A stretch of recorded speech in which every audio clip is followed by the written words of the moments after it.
Okay, call the meeting to order. A moment of silent prayer.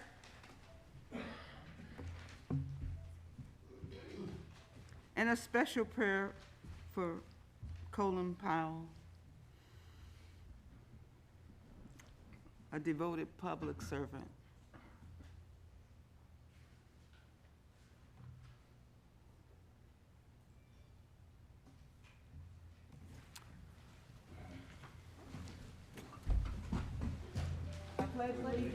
To the flag of the United States of America and to the republic for which it stands, one nation under God, indivisible, with liberty and justice for all. Roll call, Mrs. Franks. Mayor Kendall. Present. Mayor Pro Tem Costantino. Present. Councilwoman Lyons. Present. Councilwoman Pies. Present. Councilwoman Sawicki. Here. Councilwoman Williams. Here. Councilman Tucson. Present. Acting City Manager Szymanski. Here. City Attorney DeWally. Here. I need approval of a motion to approve the minutes. I move that we approve Anyone? I move that we approve the minutes. I didn't hear you. I move that we approve the minutes. That's more than that. That'd be Okay, one- discussion? Oh, you didn't say what you approval. 1 through 4. Okay. You're Madam Mayor? supposed, you're supposed to read the minutes, each one. So we need to approve, The regular city council meeting held on October 4. and we need to receive and file. Receive and file special city council meeting held on September 30th. Election commission meeting held on October 6th. And Brownsville Redevelopment Authority meeting held on October 6th. Support. Discussion. All in favor of the motion? Aye. Aye. Did you have a question, Mrs. Wee? I said aye. Okay. I heard Larry Any- voting. Anyone opposed to the minutes being approved? None? Motion carries. We have public comments on the agenda items, only on the agenda items. Is there anyone that needs to speak? Yes. Please identify yourself.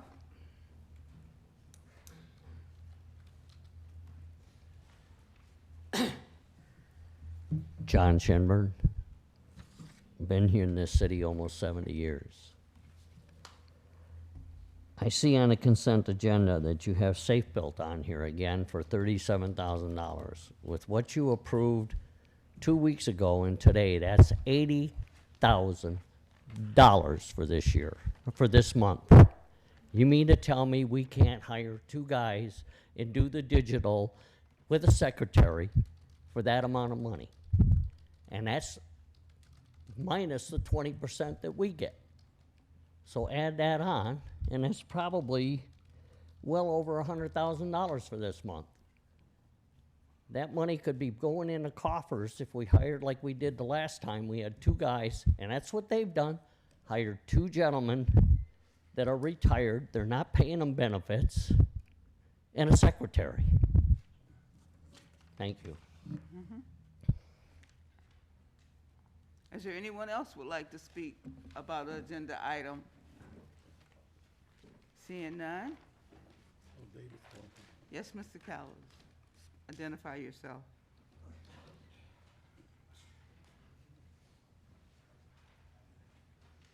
Good evening, Madam Mayor, City Council. David M. Callis, resident for 55 years.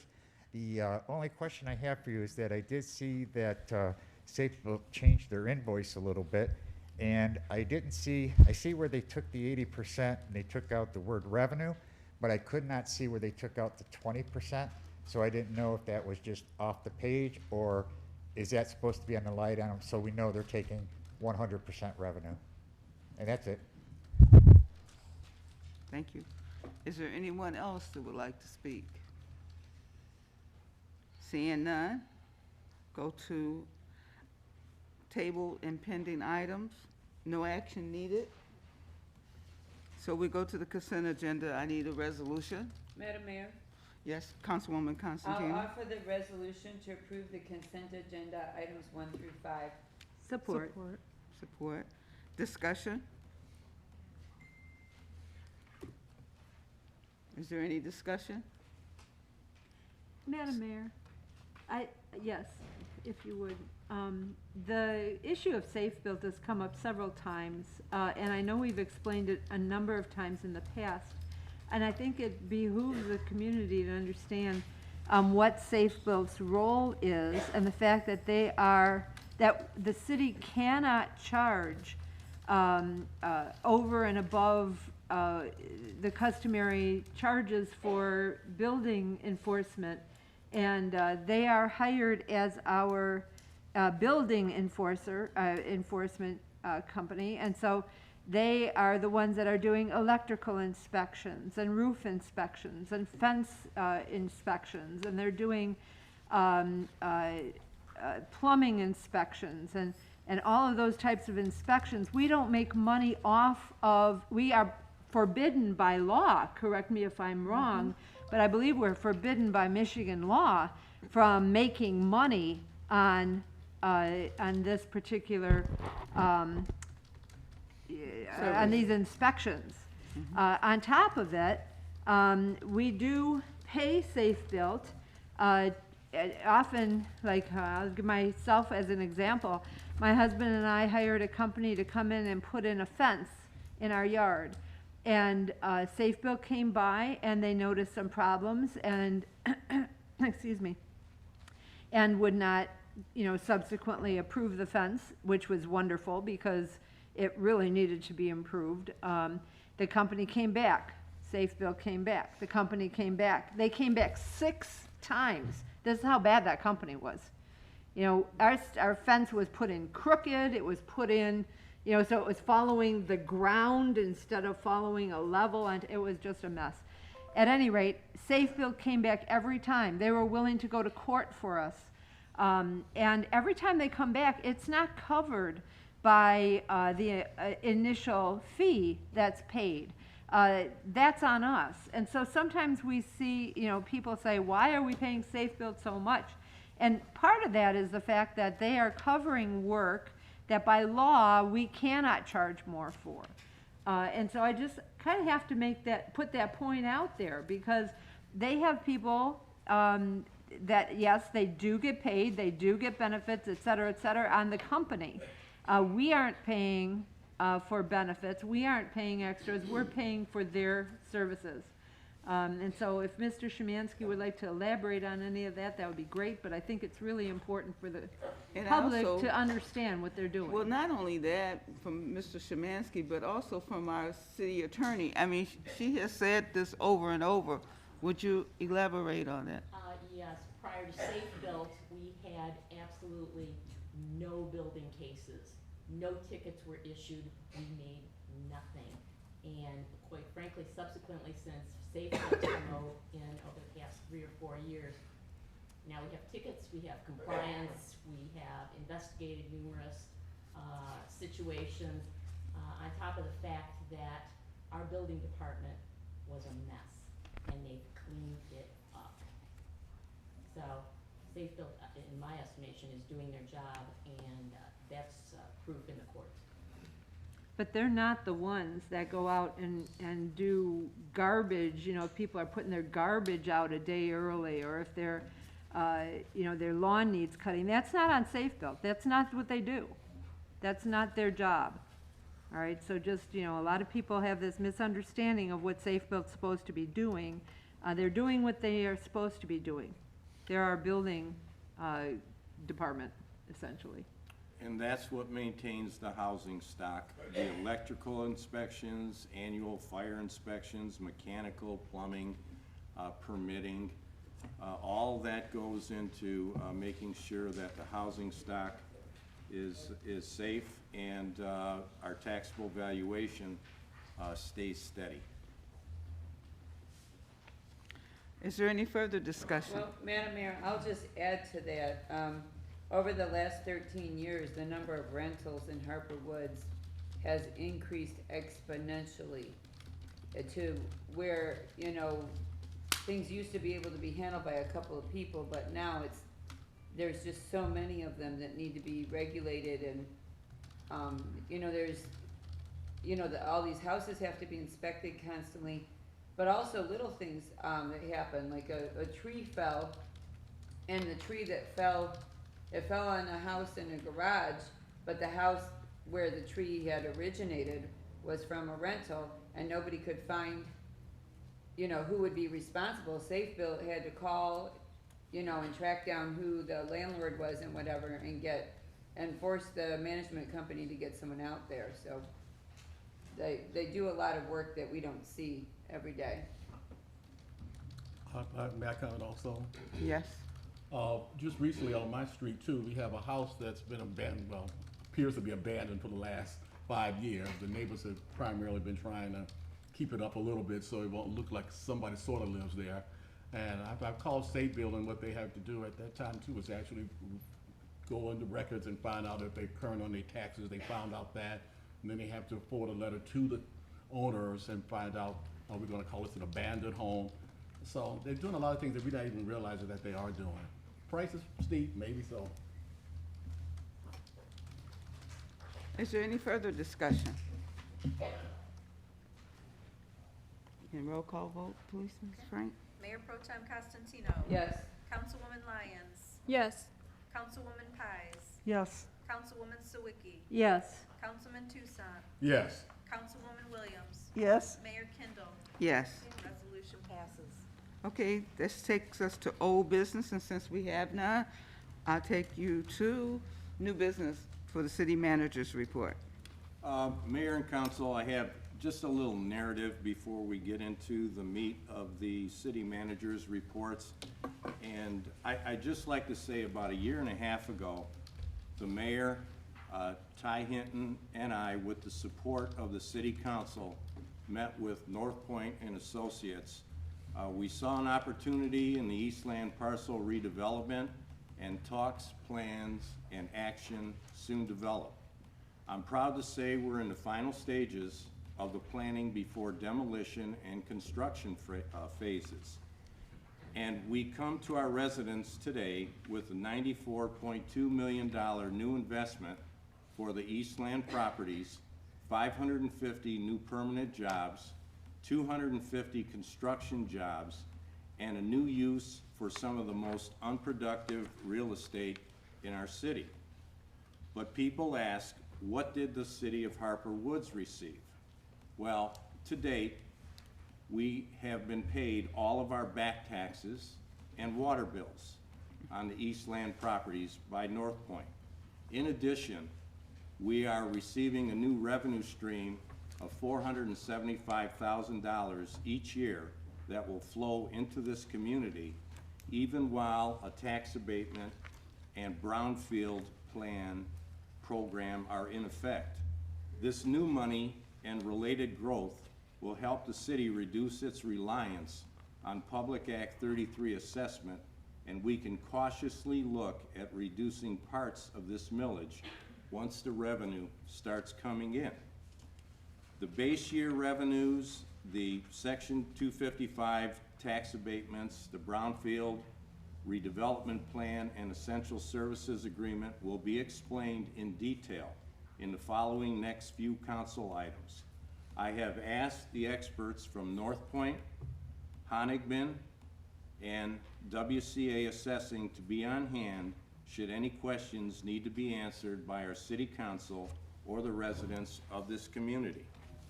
And with that, I would like to introduce item H1, public hearing. Establishment of a commercial redevelopment district for the property located at 17890 and 18,000 Vernier Road. Mayor and council, for the next 3 items as scheduled, we will be holding a public hearing to hear public comment and input on several items related to the Eastland site project. The first hearing is to establish the commercial redevelopment district. Attached is the request from North Point Eastland Commerce Center Industrial LLC to designate the property at 17890 and 18,000 Vernier as a commercial redevelopment district, along with the proposed boundaries for your review. For this portion of the agenda, Only the standard motions of opening and closing the public hearings will be required. Madam Mayor, Mayor? a motion to open the public hearing is required. Madam Mayor, Yes, Councilwoman I'll Constantine. offer the motion to open the public hearing on the commercial redevelopment district designation request from North Point Eastland Commerce Center Industrial LLC. Support. Support by Mrs. Sawicki. So, public hearing is open. Madam Mayor, did they want to make a presentation? No, not at this time. This is, I was. Good evening, Mayor Kendall, honorable members of the council. Tim Conder with North Point Development. I am happy to give an overview of what we're proposing, so members in the audience can understand what exactly we're endeavoring to do. Thank you. 5 Yes. minutes if I may,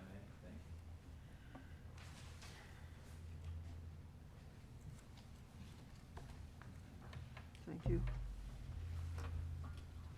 Thank you. Thank you. My counting wasn't really good. Thank you. Same thing we got last time. Thank you.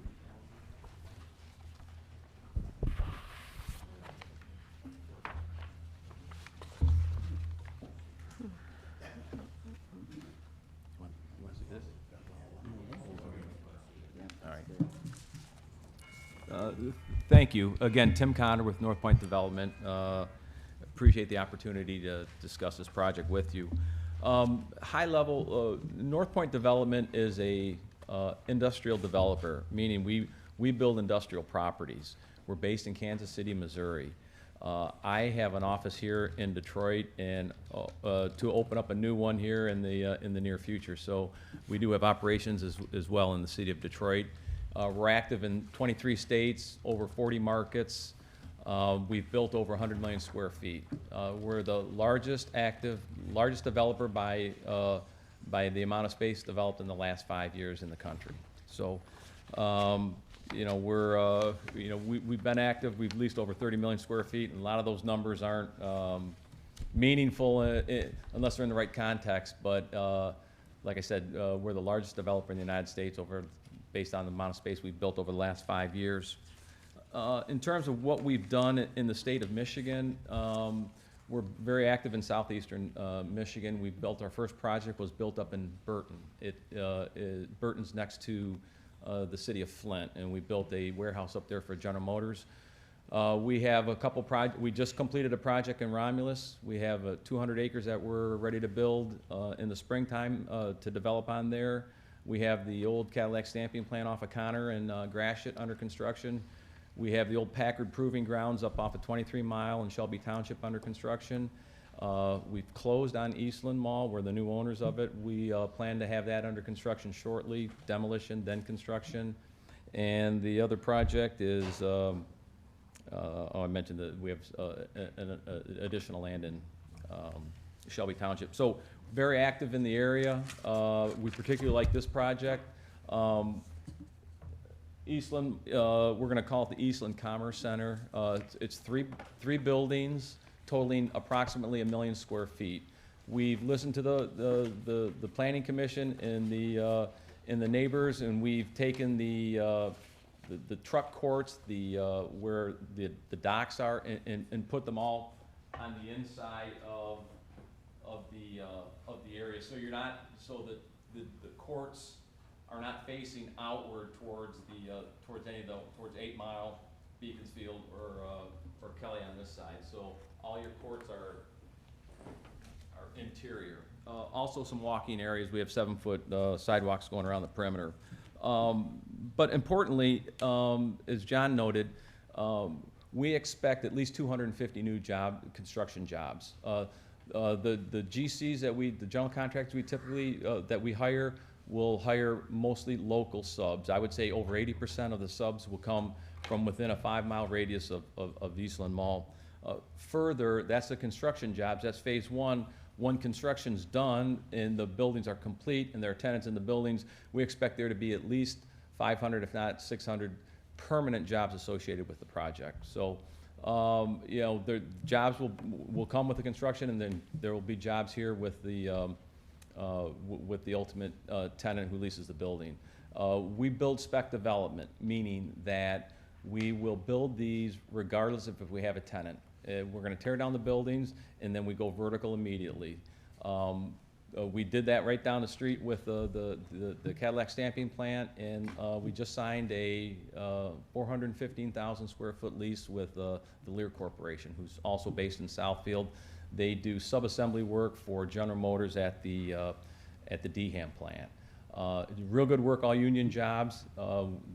We feel we can access some of that type of supplier work between the Warren Truck Plant down 8 Mile or at 8 Mile and Mound, and as well as the Jefferson North, the Mack Avenue, and even the DHAM plant. So there's an opportunity to get tenants like that as well. So you know, we're excited about that. And then finally, there's environmental issues associated with the property. You remember Sears, the auto store there.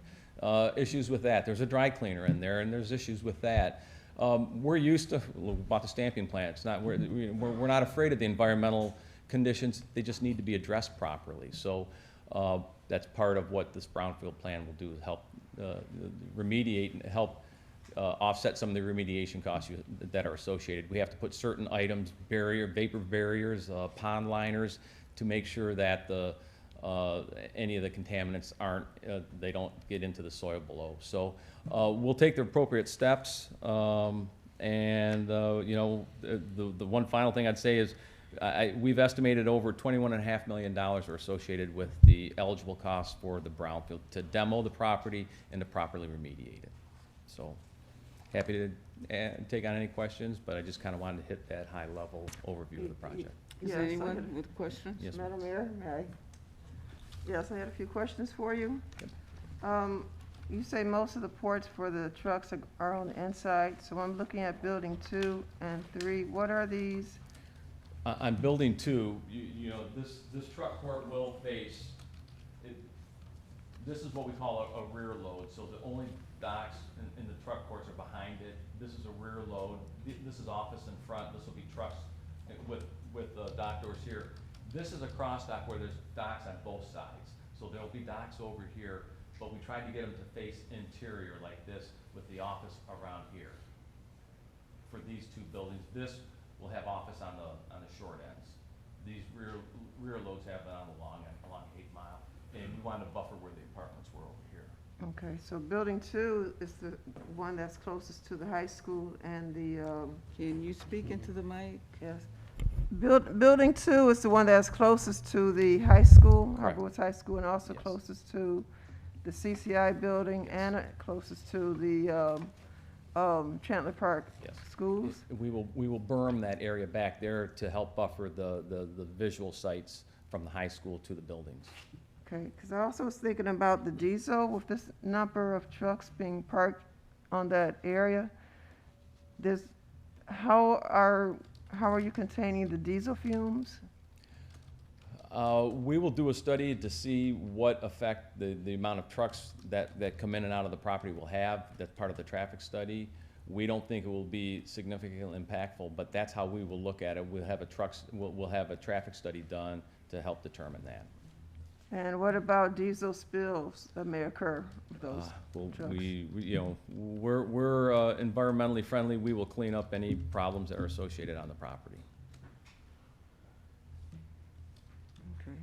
And Madam Mayor, is the public allowed to ask questions during this time? This is the time. You say yes, they are? Right here. Okay. Okay, may I speak, please? I drove a truck for 44 years. Yes, it's So I know public exactly hearing. what's going on. It's, You're telling me that You- you're gonna you- have 24-hour trucks going through there? We don't know we'll have 24 hours. It's Presume it's that you do. It's an auto plant, it's gonna be 24-hour No, trucks. it's not. Don't tell me that. All right, it's not. Okay, you're gonna have trucks going in and out of there. Yes. I did it for 44 years. Okay. we're not gonna be argumentative. You No, can I'm act, I'm trying to make some points here. I know what's going on if they're gonna drive trucks. All right, go I did ahead. it for 44 years. Go ahead. You're telling me that you're gonna have them coming in off 8 Mile and everywhere else and they're gonna be parking in there. That's gonna be day and night, and you're gonna have those trucks, half of the drivers aren't gonna shut their trucks off, you're gonna let them run while they unload the trucks. So you're telling me there's not gonna be any pollution. Then the building you put in there, they're making parts. So this is a 2.5-mile city, so there's no pollution going in the air to go around the whole city. It's not, it will not be manufacturing, will not be manufacturing parts. There's sub-assembly, there's one thing that is a distribution center that they're distributing products from. It's another thing if it's a manufacturing.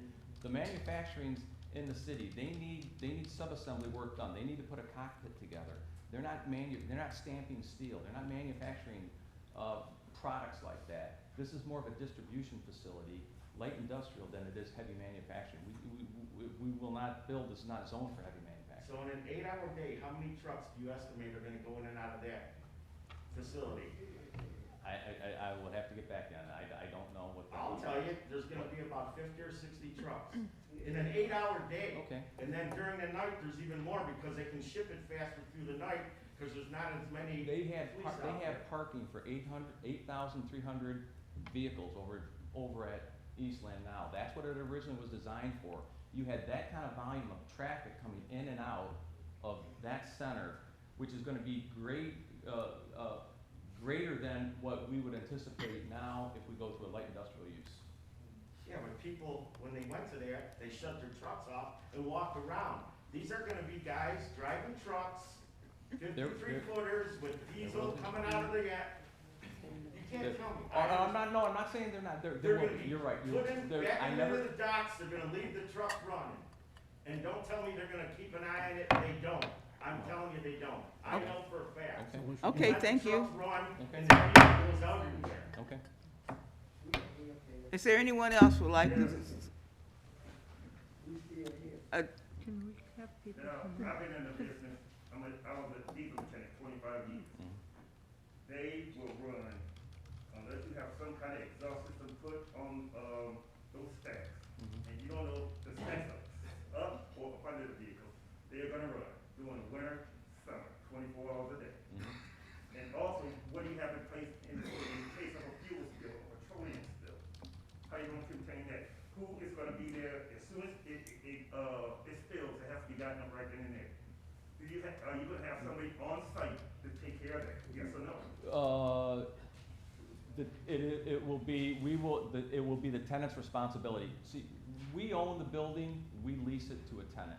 Is And we, there gonna be in the lease that they have Yes. to take care of that? yes, And I guarantee you, everybody here, once you get a whiff of that exhaust fumes, you're gonna complain. And you, as far as the noise, you're gonna have those barriers up for the noise, right? You got those schools next door. Well, what about those children there? What's gonna happen to them? They have to inhale this stuff. All right, point Madam Mayor? taken. Madam Mayor? But it's different with the diesel. Trust me, it's Madam Mayor? It's gonna burn your eyes, it's gonna burn your lungs. What? He's crossed the bridge. Okay. The trucks will have to comply. You got the DTF that they put into the fuel. Madam Mayor, may I speak, please? But then if they don't. Excuse me? they have a- Excuse me? Yes. I'm sorry, I need to say this. Our zoning commission had public hearings about this. Our planning commission had multiple hearings about this. Zoning was 14. Excuse me, open to the public. A lot of this stuff is turned argumentative here, and these are questions that I believe have more than likely been covered. Like, some of the members are here, so I really think it's important for the public to ask the questions they need to ask and to get the answers. However, I do not see, excuse me, I do not see a need to be argumentative. I do not see a need to be, Wait, just a Madam moment. Mayor. This is a public hearing and not an argumentative program going on. So hold up. You can make your statement. He can answer your question, but to go back and forth, we're not gonna have that. That's what I'm waiting for. So he can answer your question and that's it. The question is, and I'm sorry, please ask your question. What are you gonna do in case of a massive fuel spill? Who are you gonna have out there? You gotta have somebody on site to take care of it. We will, the tenant who is in the building will be responsible for any, And it will be in the contract. yes. I thought I had said that, but yes, it will be in their lease agreement, that they're responsible for that. And if it's a massive one, then they'll have to bring in other people that are involved. But yes, initially, if there's a spill, they will be responsible for that. And for the exhaust fumes, are you gonna install an exhaust system that they can put onto the stacks, onto the exhaust? We can certainly look into it. I wasn't aware there's a system that you can put in place that helps monitor that. There's an air monitoring system. We're happy to do air monitoring. It's not an air monitor, it's gonna, as the vehicles are running, it's gonna suck the fumes out, into the atmosphere, but it should go through a process. But it's attached to the rig. You're gonna attach it to the grid. There's a place called Perry Foods in Roseville. Has it been seen? Check that system out. Okay. We'll look Okay. into that. Okay. All right. Another ground rule right here is that we're not gonna argue back and forth. You can state your question, they will respond, but we are not gonna go over 3 minutes per person. So if you have a question, come up, ask your question now. But this is not a debate system right now. It's a public hearing.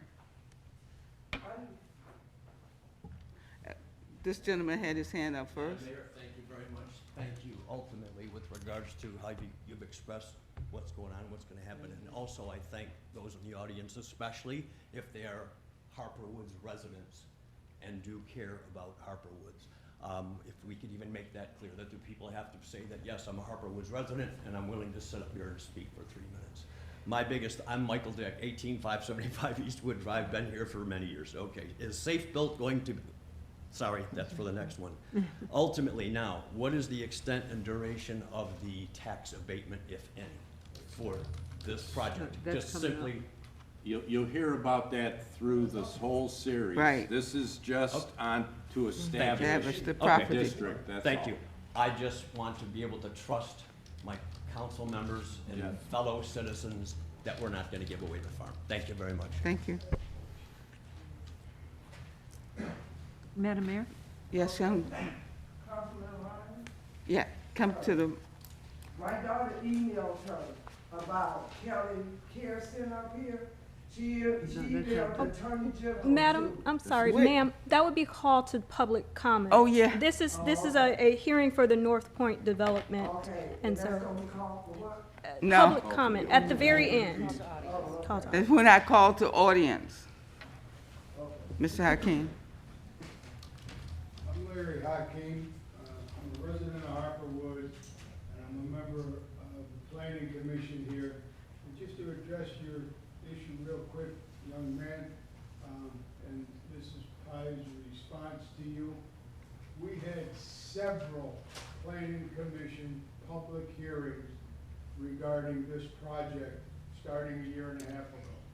Several, all open to the public. There's nothing here going on tonight that is new. Mostly all the technical questions that you people may ask have already been asked, have been researched, and have been answered to the point that the Planning Commission, who are residents that, just like you, that live in this city, we're very concerned about, because we do speak for the constituency and the residents. And we got most of 99% of these questions done through that whole Planning Commission before we decided to vote to approve this, to send it to council for their final vote and approval. So I don't wanna see this meeting turn into a brawl, into a who said what, who shot who, all that stuff. The specific questions that you might have, you gotta believe that if the mayor or the council or the city manager addresses it to the point that that question has been answered, and you need more technical answers for your own personal well-being, then it's something you might want to address with these people that are available every day of the week to you any way, anytime you want to talk to them. But to see this meeting get into an argument and a shoving contest over stuff that has been done for over a year now and all through the last year, If you still have issue with that, then show up at the planning meetings, show up at the ordinance meetings, get on the planning commission or get on the ordinance committee, or run for office and become a city council person. But this is, I mean, we're bigger than that. We're bigger than sit here and call names and push and shove people. You gotta understand, this has been a 1.5-year process. It's nothing that showed up on Sunday for the meeting tonight. So that being said, show this gentleman some respect, let him continue his presentation. If he answers your question, accept that answer. Unless, if you need more than that, you're gonna have to address him after the meeting. That's all I got for now, Mayor. Thank you. Mr. Buscemi. Yeah, my name is Harper. I'm also a member of the planning commission. I've lived here 68 years, and I've seen Harper Woods go from up here to down here. And the thing is, this is nearly $100 million development. And without it, this thing is going down, going to hell in a handbasket. And the thing is, I don't want to see this go by the wayside. Because the thing is, I know a lot of you people have not been to a planning commission meeting about this. The thing is, we've had 5 or 6 or 7 of these public hearings. The thing is, if you haven't been there, I mean, that might not be your fault, but we can't continue having these public hearings about this item, this issue, infinitum. It has to stop somewhere. And the thing is, we've had these 6 or 7 meetings. We have asked North Point, we have bent over backwards, they have bent over backwards to address everything that people have come to the meeting and what our planning commission has questions about. They have bent over backwards to address these issues. And the thing is, like my associate was saying, the gentleman, he knows more about this than most of us. And we trust their judgment, and if we didn't, we wouldn't have approved it. So I want to see this project go through. I want to see this project bring the city up. Like I say, I've seen it when there was 18,000 people in the city, that was about 13,000. And the thing is, without this project, your taxes are exorbitant in this town the way they are, the way it is right now. If we can get the money out of this and lower your taxes, I bet you everybody would be a lot happier. Thank you. Madam Mayor, someone that hasn't spoken before first. This gentleman right here. City Council. My name is Daniel McBride. I stay down the street on Eastwood, 19114. And personally, I like to thank this gentleman and his company because they bring in revenues to the city to improve the city. I remember when I was a young man and I used to come to Eastland and the parking lot was full and Harper Wood would thrive. It's been like a ghost town for too many years that I want to count. Now we got a gentleman and a company that want to invest money in this city to improve this city and improve our neighborhood, and you want to get loud and argue with them. If any problem come up, I'm quite sure that city council and our representative and proper peoples with the proper credentials will take care of it. So I want to thank you, sir. That's all I have to say. Thank you. Okay. Good. You've had your say. Well, I just want to let you know, see my head? I drove it, like I said, I drove a truck for 44 years, and I got cancer from the fumes. So, now, this is what's gonna happen. Over in that area, you got people living in those houses. If they get cancer, they're gonna sue the city. And then what's gonna happen? You're gonna ask for a special assessment for taxes so we can pay their suit off. So that's, you know, I'm just letting you know, this is what happens. Luckily, they caught it in time. Did you say it really came from the fumes? It can come from the fumes, my doctors told me. 44 years. If you don't believe me, just stand by a truck for an hour, and I guarantee you're gonna gag yourself to death. We're moving on. Thank you. Well, I'd like to say that I'm a cancer survivor. Me too. And I have been around no funerals. So, life and going around life, going around the city, going travel,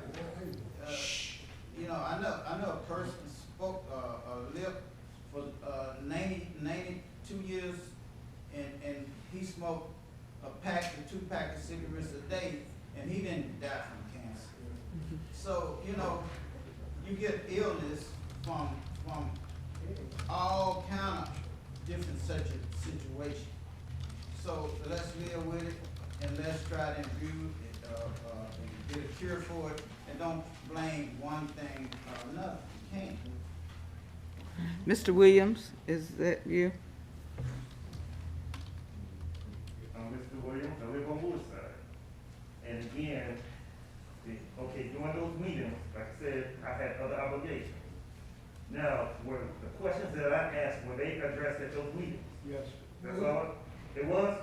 Yes. Yep, I mean, everything is being asked. About the exhaust unit? Mainly, And the we discussed every question that everybody has asked tonight with these gentlemen from North Point, and they are investigating every single item.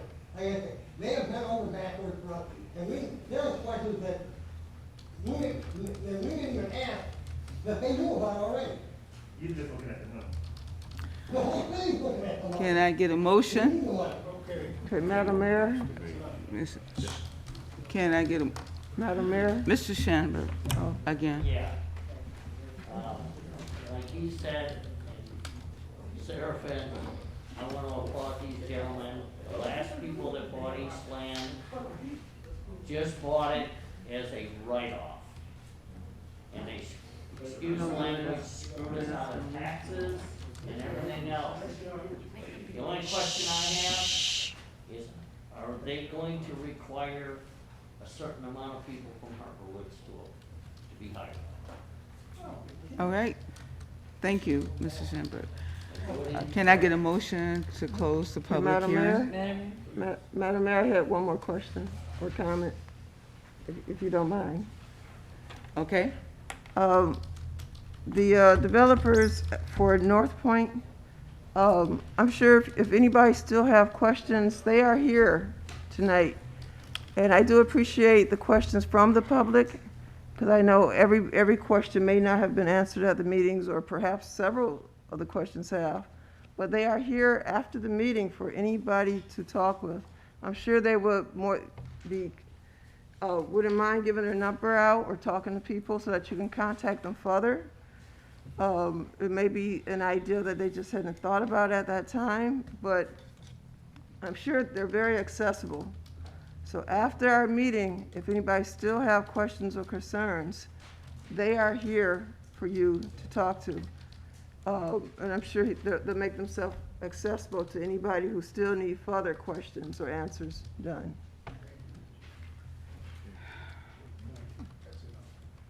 Councilwoman Constantino. Yes, I'll be brief. These guys are experienced. This is not their first rodeo.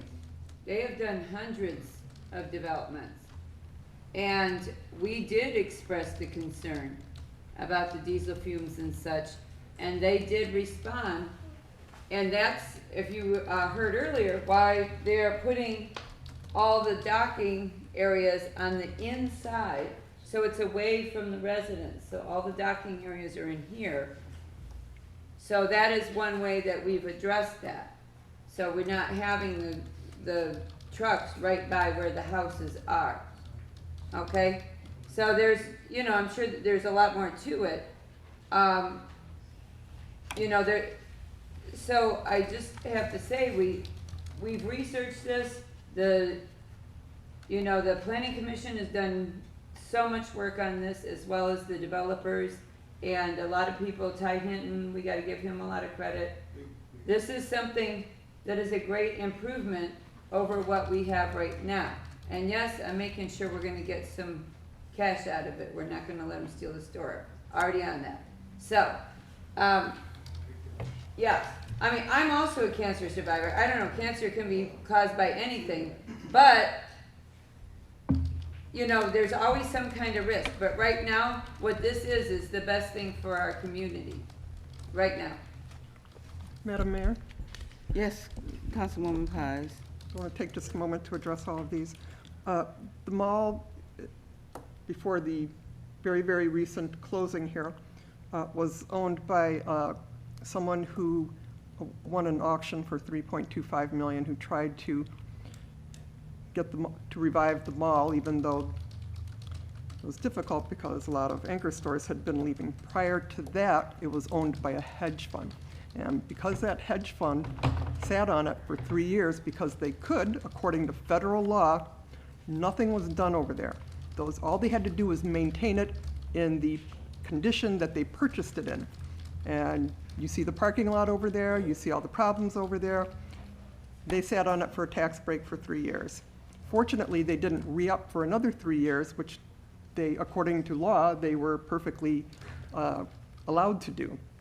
So North Point coming in has also, if you listened a little earlier, they've paid the back taxes from the previous owner. We didn't get those. Those were going downtown or to the county,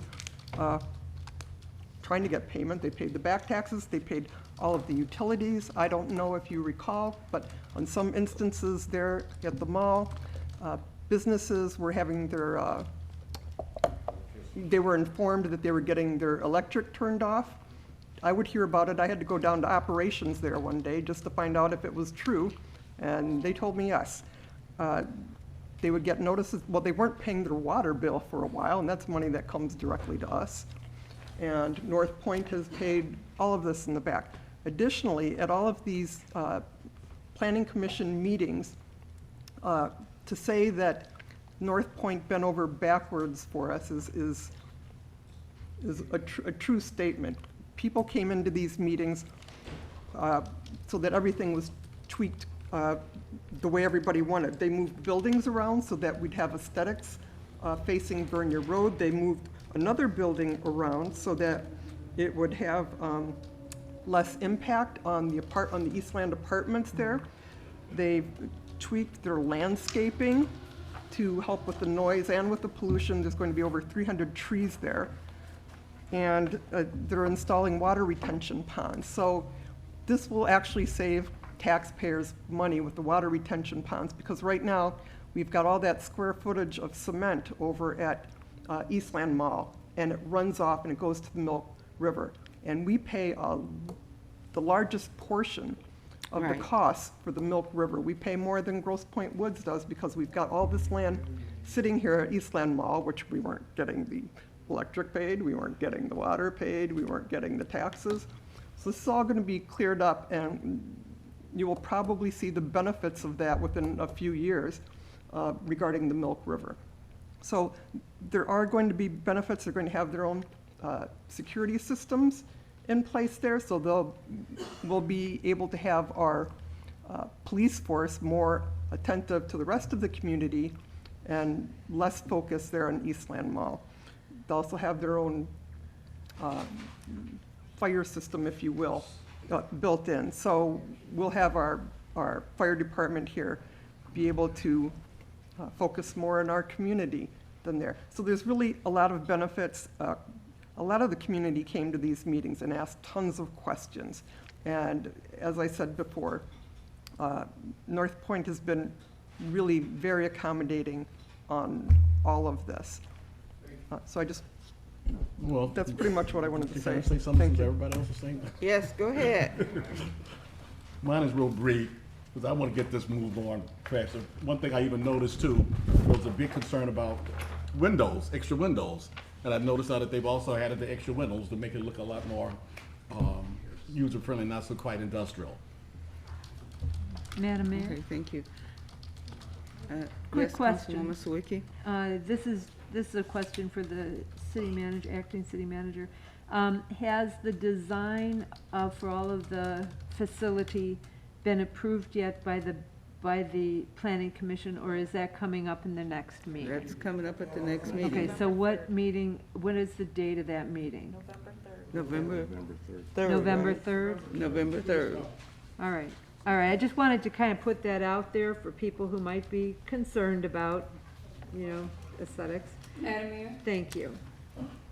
Madam Mayor, may I make a motion to close the public hearing? Support. All in favor? Aye. Any opposed? All right, Public hearing is now closed. Mayor and council, item H2, establish the commercial redevelopment district. Mayor and council, having held the requisite public hearing on this matter, it is recommended that the attached resolution be adopted establishing a commercial redevelopment district for the Eastland Center redevelopment project. Mayor, a resolution is required. Madam Mayor, Go ahead, Ernest, go ahead. Yes. I'll offer the Councilwoman Ryan. resolution to adopt the attached resolution establishing a commercial redevelopment district within the city of Harper Woods as described pursuant to the provisions of PA 255 of 1978 to be known as Eastland Center Commercial Redevelopment District Number 1. Support. Support by Mr. Toussaint.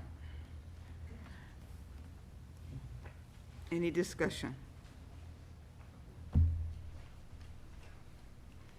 Roll call vote, Mrs. Frank. Councilwoman Lyons. Yes. Councilwoman Pies. Yes. Councilwoman Sawicki. Yes. Councilman Tucson. Of course, yes. Councilwoman Williams. Yes. Mayor Kindle. Yes. Mayor Pro Tem Costantino. Yes. Okay, resolution passes. All right. Mayor and council, item H3, public hearing, approval of a commercial facilities exemption certificate for the property located at 17890 and 18,000 Vernier Road. Mayor and council, for the second public hearing, I have attached the request and application for a commercial facilities exemption certificate for the North Point Eastland Commerce Center Industrial LLC project. The project will include demolition, lead and asbestos abatement, site preparation, improvements to the infrastructure, and construction of 3 buildings for light industrial space for multiple tenants, and also a parking lot and stormwater management. This exemption will allow the developers to defray some of the annual expenses associated with the increased property taxes, and it will allow the developer to complete the project timely, stabilize following construction, and provide a long-term benefit to the taxing jurisdiction. I have included the application for your review. For this portion of the agenda, only the standard motions of opening and closing the public hearing will be required. Mayor, a motion to open the public hearing is required. Madam Mayor? Yes, Councilwoman Constantino. By motion, I'd like to open the public hearing on the approval of a brownfield plan. Or offer the motion to, No, Not the not the sorry. Brownfield. I jumped ahead. Okay, I'd like to offer the motion to open the public hearing on the approval of the commercial facilities exemption certificate for North Point Eastland Commerce Center Industrial LLC. Support. All right, the So we do both? public hearing is No, we're open. gonna wait till after the public hearing. Support.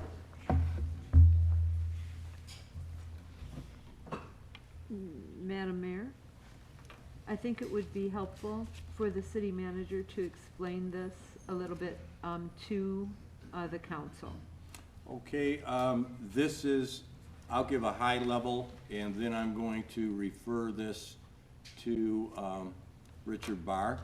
But this is the application for the exemption certificate. This is a requirement by the state that they have to formally ask us, turn in a letter, make some disclosures. The council will need to approve it before we can move forward with the other parts. And Richard, would you care to explain some of the particulars? Is the attorney correct? Yes. Richard's an attorney from Hardigman. You see our attorney? He's, yes.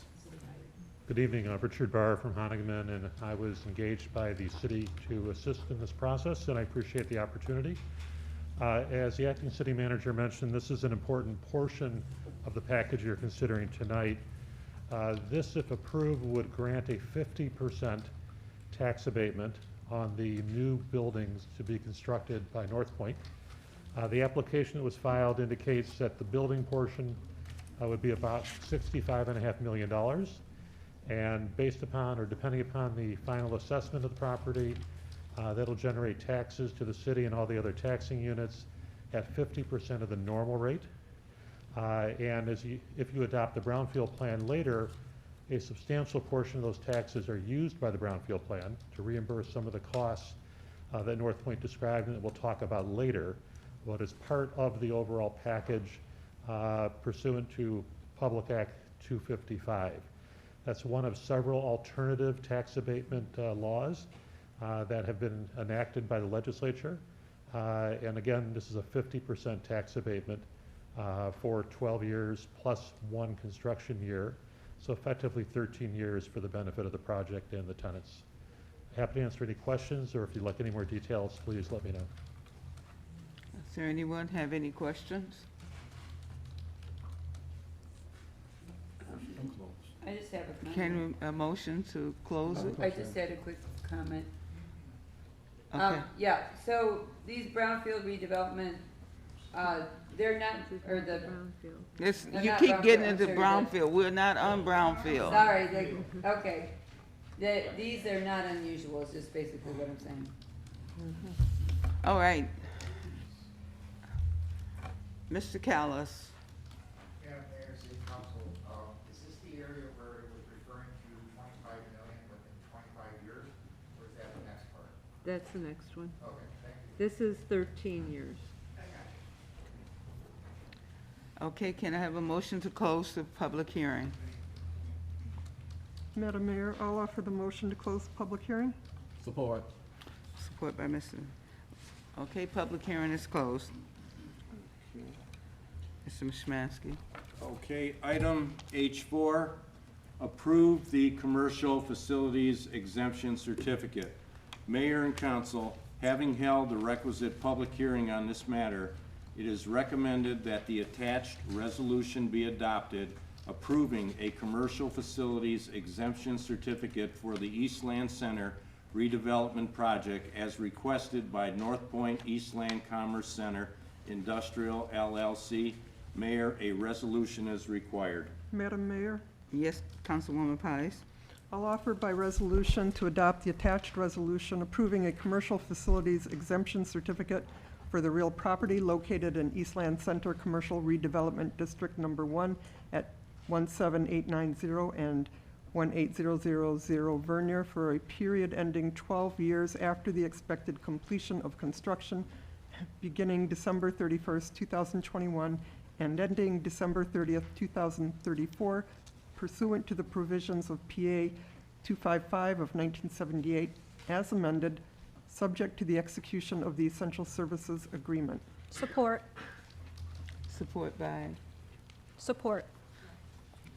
Councilwoman Lyons. Support, okay. Is there any discussion? Madam Mayor, Yes, Councilwoman. there are some Sawicki. corrections that need to be done on the resolution, namely the dates. I noticed that in the first paragraph following the preamble, it mentions October 14th as the date it was legally established. My understanding was it was legally established tonight, and shouldn't that be reflected in the Yes. date? Okay. We'll make those corrections. All right, because it does appear on in more than one place on the document, so that should be the 18th, not the 14th. Thank you. Is there any further discussion? Roll call vote, Mrs. Franks. Councilwoman Pies. Yes. Councilwoman Sawicki. Yes. Councilman Tucson. Yes. Councilwoman Williams. Yes. Mayor Kindle. Yes. Mayor Pro Tem Costantino. Yes. Councilwoman Lyons. Yes. Okay, resolution passes. Item H5, public hearing, approval of a brownfield plan for the property located at 17890 and 18,000 Vernier Road. Mayor and council, the last public hearing to be held is to approve the brownfield development plan for the Eastland Center redevelopment project. Adoption of this plan is for the purpose of promoting the revitalization of eligible properties in the city, which have been designated at 17890 and 18,000 Vernier. The Brownfield Authority reviewed the plan at their regular meeting held on October 8th, 2021, and recommended that it be forwarded to the City Council for their approval. I have attached a plan here for your review. For this portion of the agenda, Only the standard motion of opening and closing the public hearing will be required. Mayor, a motion to open the public meeting is required. Madam Mayor? Yes, Councilwoman Lyons? I'll offer the motion to open the public hearing on the approval of a brownfield plan for the property located at 17890 and 18000 Vernier Road. Support. Supported by Councilwoman Constantino. Okay, so it's open. It's open to the public. Any discussion? Yeah, I have a good discussion just a little bit. Hopefully by the end of this, and the question has come up more than once, will we get like a little quick summary of the abatements that we're doing? I know we're doing the commercial This is facilities just- 12 and the next one I said, but I'd like to just say it all at one time. This is for the brownfield. And this would be an abatement for how long? Yeah, we'll give you a breakdown of everything. There's actually three components to our revenues here. There's a base year, there's an administrative fee from the brownfield plan, and there's also a fee from the essential service agreement. And once we get through this, we'll describe as to how they all work. Richard will give an overview, and any questions you have, will be more than free to answer them. I think the audience would appreciate that. Yes, thank you. Is there any further discussion? Madam Mayor? Yes. Yeah, I see that the abatement project is slated to begin the fall of 2021, but how long will it take to complete roughly? I didn't understand you. What did you say? I said, I see the abatement project is slated to begin in the fall of 2021. I was wondering, how long would it take to complete? The abatement part? Yes. Tim, would you care to answer that? The question is the asbestos abatement, how long will it take to complete? Yes. We're hoping to get it done by the end of the year. End of this year. There's areas of the mall that we're not able to get into because tenants are in there, but we can get into Sears, we can get into Macy's, the old Hudson's building, and do some initial work there. Okay, thank you. Yes, So Councilwoman. I just wanted to clarify and then you can confirm or give more details, that brownfields are to clean up something that is hazardous to either the environment or to the people. So that is what this is about. So they're actually cleaning up things that are toxic or hazardous, and that's why we're approving this. That's what they call it, the brownfield. Exactly. So we had to do it for Lowe's, we've had to do it in a few other places in the city. Do you want to clarify? Yeah, may, go ahead. Sorry, Jared Belko, Warner Norcross with, here with the North Point team. I'm sorry? We can't really clear it. Okay, sorry, I'll be louder. My wife tells me to shut up, so. Thank you for the opportunity this evening. Just to clarify on that, Harper Woods is a core community, so not only is the demo led in asbestos abatement, there is site preparation work and infrastructure improvements, as well as the environmental that can all be included as part of the brownfield. So kind of the key overview of that is it's to address existing conditions. Obviously, you're not walking onto a greenfield site here. You have a behemoth of buildings that are there with site improvements, stuff underground. All that stuff has to be ripped up and removed before you can start, building the proposed building. So I just want to clarify that statement. It is to address the contamination, which it does have vapor intrusion contaminants that are going to require vapor barriers and such. But I just want to clarify on that piece. Thank you. Is there, yes? I just want to know I like what he's talking about, because I'm just wondering, is this gonna be the same type of thing they did when they tore down Queen of Peace? For the asbestos? Queen of Peace.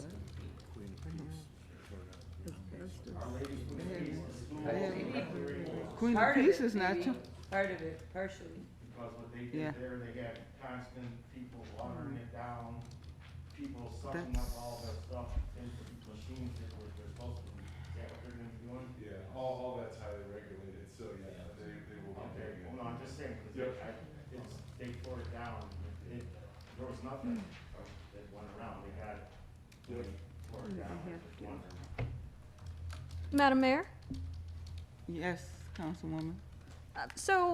This could be a question for Jerry or Tim, but there was there was initially a few places that were thrown out in terms of, you know, the abatement and looking at, you know, potentially hazardous areas. There was a laundromat, the auto center in Sears, and you mentioned a few other places, and, you know, have we found all of these potentially hazardous places within the Eastland site, and, you know, what are they?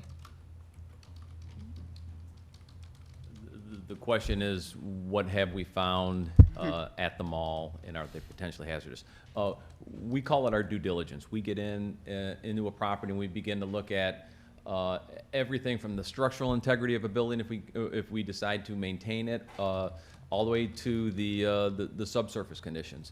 At the mall, there was environmental problems associated with the area around the Sears Auto Center, and then towards Shoppers World, where Shoppers World is now, formerly there was in the basement of the mall a dry cleaner. And they had tendencies to pour contaminants down the drain. So we're seeking to remediate those areas. Primarily, those are subsurface conditions. The asbestos and other conditions are, asbestos is just a fire retardant. They would put it around, pipe wrap around old pipes. They don't do that as much anymore, but they also sprayed it on, if you get above the ceiling, steel decks, they'd spray it on steel to help for fire protection if the building caught on fire. Those need to be abated.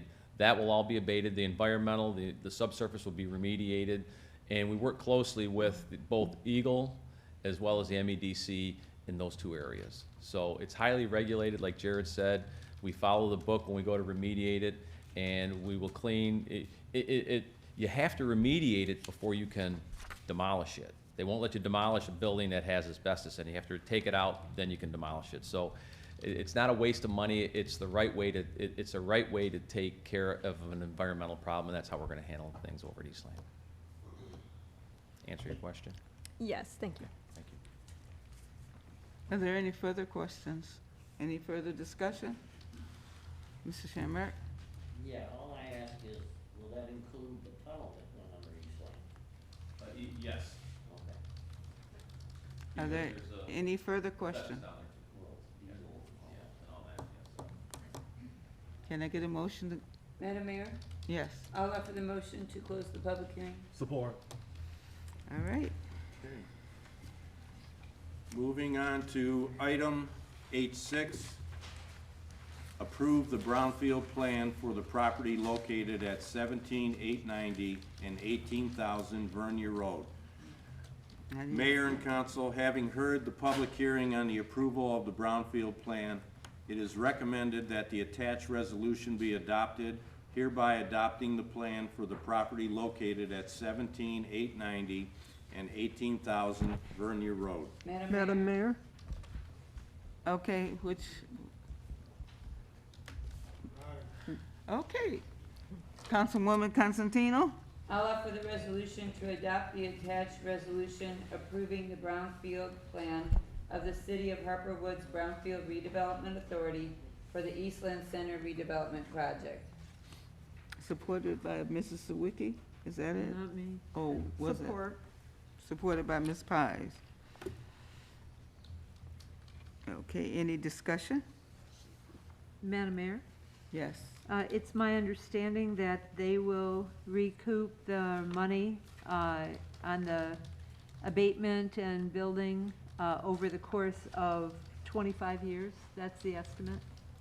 It's about correct. That correct? I mean, they could go up to 30 years by law, Yes. but I read in the documents that the assumption is 25 or less, 25 or fewer.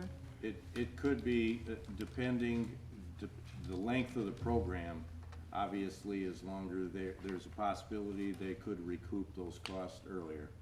And the minute they've recouped their costs, then that closes out that brownfield portion of the Yes. agreement? Yes. All right, thank you.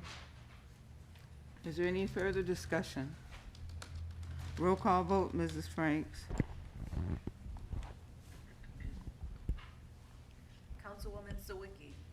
Yes. Councilman Tucson, Yes. Councilwoman Williams, Yes. Mayor Kindle, Yes. Mayor Pro Tem Costantino, Yes. Councilwoman Lyons, Yes. Councilwoman Pies. Yes. Okay, resolution passes. Okay. Item H7, Essential Services Agreement, North Point Eastland Commerce Center Industrial LLC.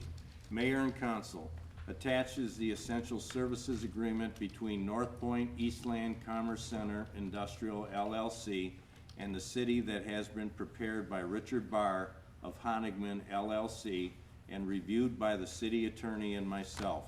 This basically sets forth a binding financial agreement for the city during the tax abatement plan. This agreement guarantees a payment to the city in addition to the brownfield administration fee and the base year tax payment. It is recommended that this agreement be approved. Mayor, a resolution is required. Madam Mayor? Madam Mayor? Councilman Tucson. By resolution to approve the essential services agreement between the City of Harper Woods and North Point Eastland Commerce Center Industrial LLC in connection with this proposed redevelopment of the former Eastland Mall, property located at 17890 and 18,000 Vernier Road. North Point Eastland Commerce Center Industrial LLC, a Missouri Limited Liability Company, has offered to enter into an essential service agreement with the City of Harper Woods to assist the city in providing various city services, typically funded through ad valorem or real property taxes, and further to authorize the mayor, acting city manager, and city clerk to sign the agreement on behalf of the city. Support. Support by Councilwoman Sawicki. Thank you. Discussion? Madam Mayor? Yes. I want to thank our attorney for drawing up this document. I think that it's valuable for our community to know that we will be receiving necessary funding as the project goes forward. And I think it's a very wise move. And also, it makes me a lot more comfortable in approving this. When I read over the documents, they raised some concerns that our acting city manager was able to answer for me. And when I read the essential services agreement, I felt a lot more comfortable on behalf of our community in agreeing to this. So thank you. Is there any further discussion? All right, let's have a roll call vote. Mrs. Franks? Councilman Tucson, Yes. Councilwoman Williams, Yes. Mayor Kindle, Yes. Mayor Pro Tem Costantino, Yes. Councilwoman Lyons, Yes. Councilwoman Pies. Yes. And Councilwoman Sawicki. Yes. Okay, resolution passes. Yes. Okay, item H8, progress payment number 2, 2021 storm sewer repair number 180-286. Mayor and council attaches a letter from our city engineers transmitting progress payment number 2 on the 2021 storm sewer repair project number 180-256. It is recommended that this payment be approved. Mayor, a resolution is required. Madam Mayor? Yes, Councilwoman Sawicki. I'll offer the resolution to approve payment to Great Lakes Contracting Solutions LLC in the amount of $2,420.92 for progress payment number 2 on the 2021 storm sewer repair project number 180-256. Support. Support by Councilwoman Lyons. Any discussion?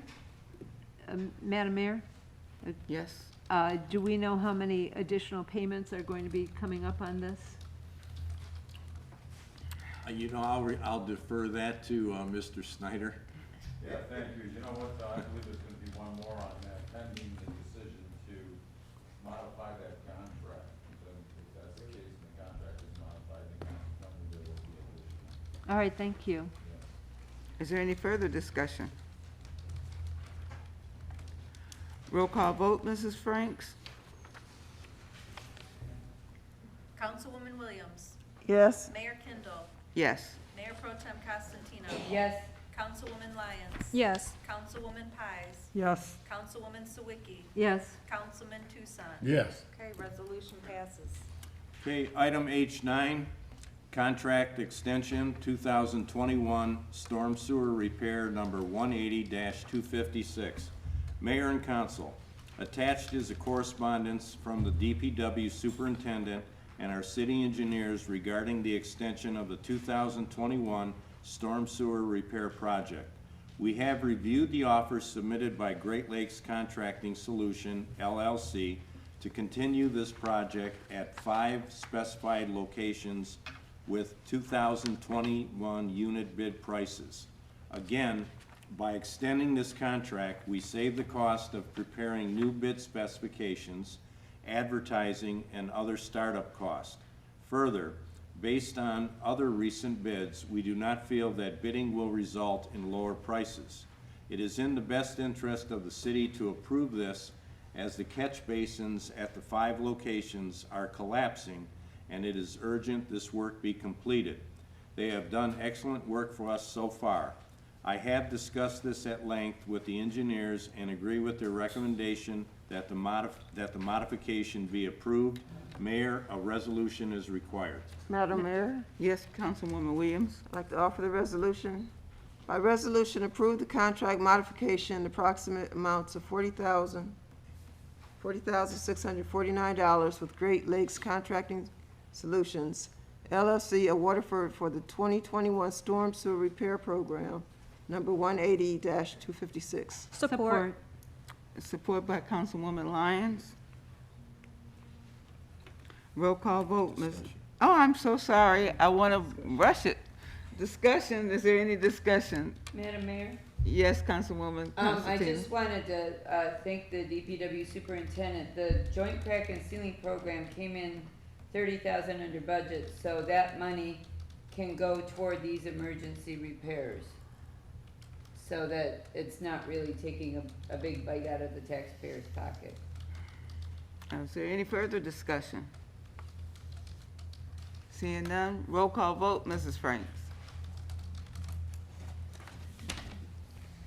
Mayor Kindle. Yes. Mayor Pro Tem Costantino. Yes. Councilwoman Lyons. Yes. Councilwoman Pies. Yes. Councilwoman Sawicki. Yes. Councilman Tucson. Yes. Councilwoman Williams. Yes. Okay, resolution passes. All right, And Mayor, that concludes the city manager's reports. thank you. We call the audience, one time, 3 minutes. Mr. Hakeem.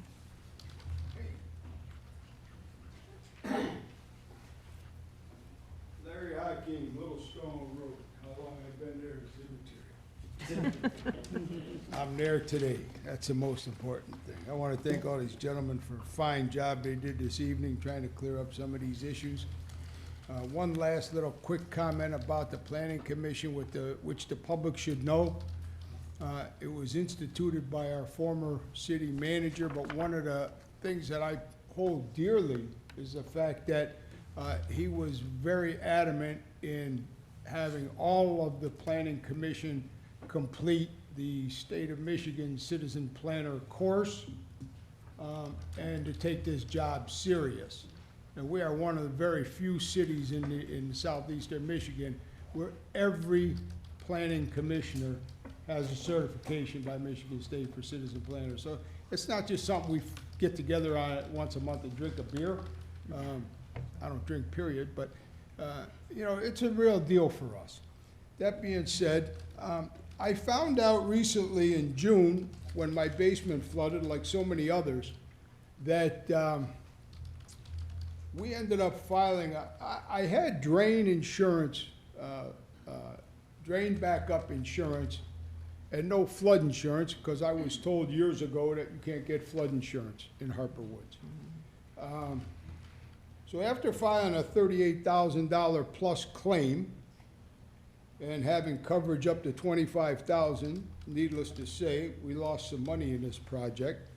I did a little bit of research, and what I found out, and this addresses the city council, maybe the city manager, acting city manager, I found out from 3 different insurance companies that the reason that I really wanted to buy flood insurance, because that old adage, you know, it's never gonna happen to me, I found out it can happen to me.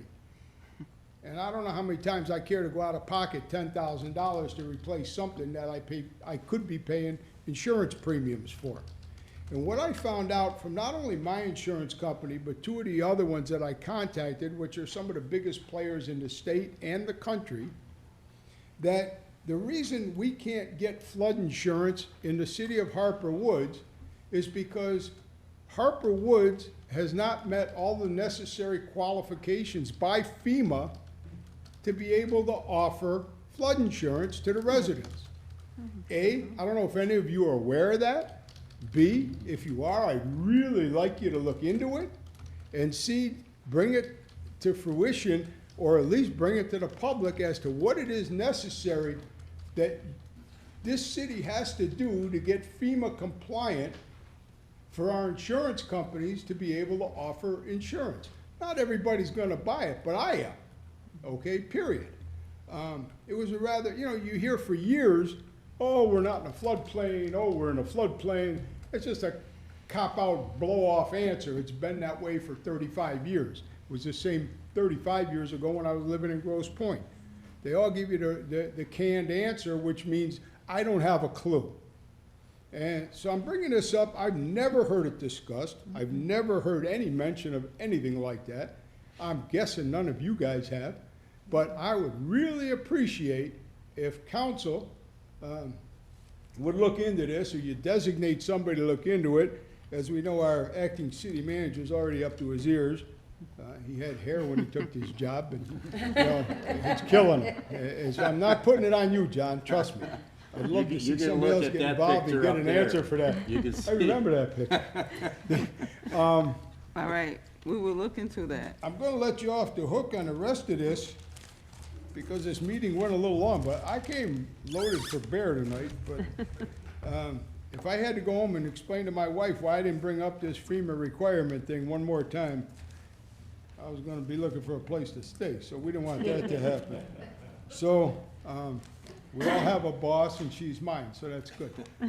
But I seriously would appreciate you guys checking in to see what, if anything, that is. I don't know if it's a check you gotta write, or if it's something we gotta do as a city to be qualified or whatever. But, you know, like I said, I never thought my basement would ever back up like it did. And I sure as hell never thought it was gonna cost me money when it did, so, anyway. All right, The thank rest you. you're- We will look into it. I'm just under my 3 minutes, because this would've took another half hour. All We'll right. save that for another day. Thank you. Is there anyone else who would like to speak in the audience? Okay, this gentleman, you come in and state your name? I know. So my name's Josh. I just moved here 3 months ago, bought my first house on Lennon Street. And basically, I don't know if a lot of people are like care about this topic, but I noticed that we don't have a recycling program. So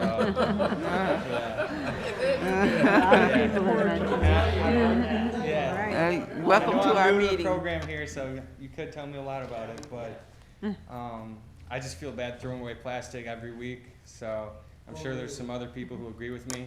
I know it's expensive to institute a program, and I think John mentioned that we have a certain contract with the waste company now, but it would be really good to institute a program. That's all I want to say. Come and see me after the meeting. Yeah. Were they really? Yeah. Well, that's BS. Gotcha. Excuse me, Gotcha. excuse me. He's directing to the council, and Councilwoman Sawicki, do you wish Yes. to respond to him? Yes, there are a number of reasons why we got rid of our recycling program. We had an excellent recycling program when it was operational. Gotcha. And people were supportive of the program. But due to a number of factors, most being that our curbside recycling materials were going into a landfill. They were not being recycled. Okay. And so we cut the program. There is an organization not far from here in the city of Detroit. I believe it's called Recycle Here, but I'll check the name. That will take recycled goods. If you go online, it shows you how to prepare your material. They ask for a $3 donation when you take your materials in, because we're not the city of Detroit. Gotcha. But that's kind of like a voluntary on your honor, you know, donation to their program. And it works. I mean, I take my recycling there, and all they ask is that it's pre-sorted and pre-cleaned. So it's worth, and if you're serious about recycling, I highly recommend getting involved in their program because they do it right. What was that called again? I believe it's called Recycle Here, Gotcha. but I'll get you the address and that sort of thing after the meeting. It's online as well. That's a good option. I just think it would be more widely utilized if it was like at your curbside, but that's a good option. I appreciate it. Sure. This is not the first conversation on this. We can do that. I got a pickup truck, so. Okay. Yes. I ask for Mrs. Sandberg with.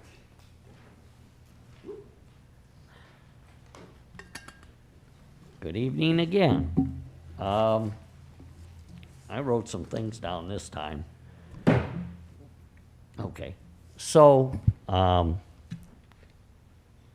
talked to a friend that manages Airbnbs, and I know I went to the meeting. In Ferndale, they require that the Airbnbs are rented for at least 3 to 4 days minimum. So it cuts down on a party. In other words, they got to pay for 3 days, and if they throw a party one day, and they have cameras on the doors and in the backyards, and they monitor, not inside, but they monitor the outside. The halls on Kelly Road are beginning to be a nuisance at the corner of Woodside and between Woodside and Roscommon. Especially on the weekends, they overflow, they park on the wrong side of the street. I don't know if we're checking to see if they have a liquor license. It's a hall, but even if you rent it and throw a party, you have to get a temporary liquor license in order to have liquor on the premises. Being the dad's club, we know that for sure, don't we? Okay, and then speed bumps. The ones we got up, they're no good. They're already breaking down. What I would suggest is that we look at what City of Detroit is doing, and what they're doing is what they call speed humps, not bumps. And what it is it's asphalt, and it goes up gradually and then comes down gradually. So if what they do is they grind down so that it's even, and if a plow goes over it, it's gonna slide up it and then down it. Instead of the ones we have now, the plows are gonna take them out right away. Okay. So, Mr. Snyder, would you answer his question regarding the speed bumps? Sure, I'd be glad to offer some insight to that. Initially, when the city made the decision to put in speed bumps, the designated areas were around schools. You know, that was to slow down speeding cars and enhance the safety for the children in the area.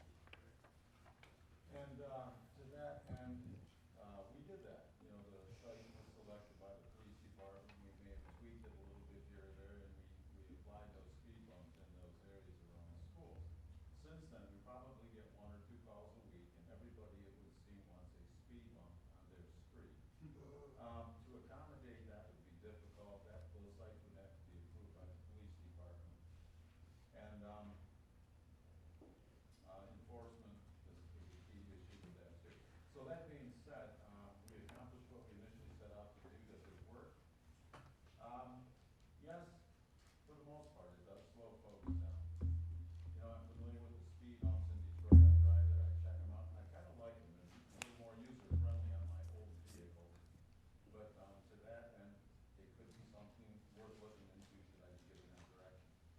Thank you. All right. The last thing is on Safe Built, do they not get their revenues from issuing permits to make things and inspect things? I mean, we don't pay them to do all that extra. They charge, we have set charges for permits, do we not? And that's how they make their money. So them coming out or whatever, they get paid by the permit. And if they're collecting this much money on permits, I don't see what the problem is. It's the same thing. So it's not like we're paying them extra out of ours. The money that we're giving them, the 40 or 30,000, is from permits that they issue and look at houses and inspect houses. And they're really not doing their job because the house across the street didn't pull any permits.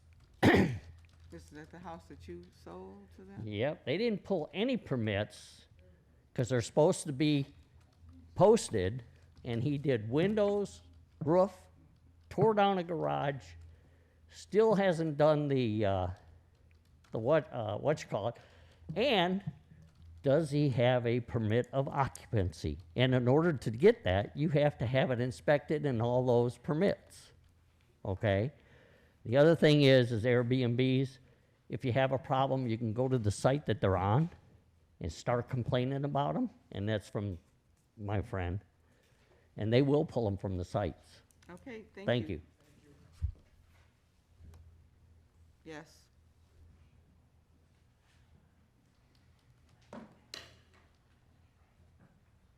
Roger Krass, 21401 Bournemouth, Harper, Michigan. I want to talk about this speeding stuff. Not 3 days after the last city council meeting, imagine people with kids, 4-year-old girl. You turn their head, she's going down towards the street. What's coming down the street? Somebody doing 62 miles an hour. Her nana, I screaming, I'm screaming. I jumped over my railing. Luckily, she stopped, but that kid could have been killed.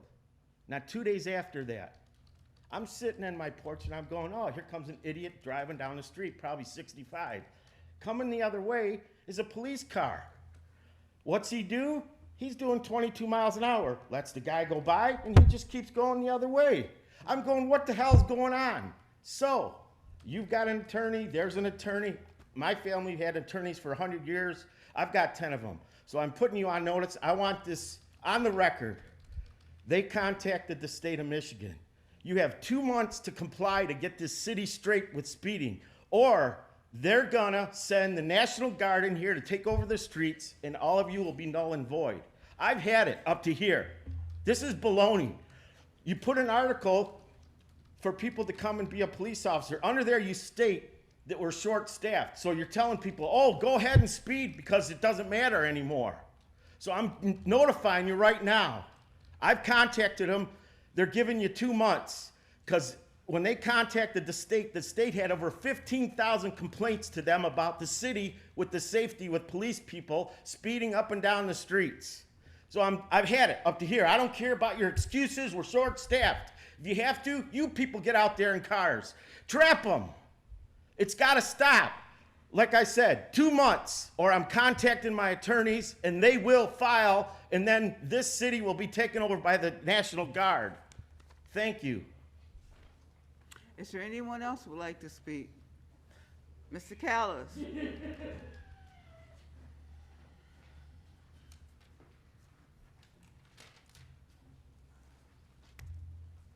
Hips kind of hurt me today. Sorry, Madam Mayor and City Council. A couple things for you real quick.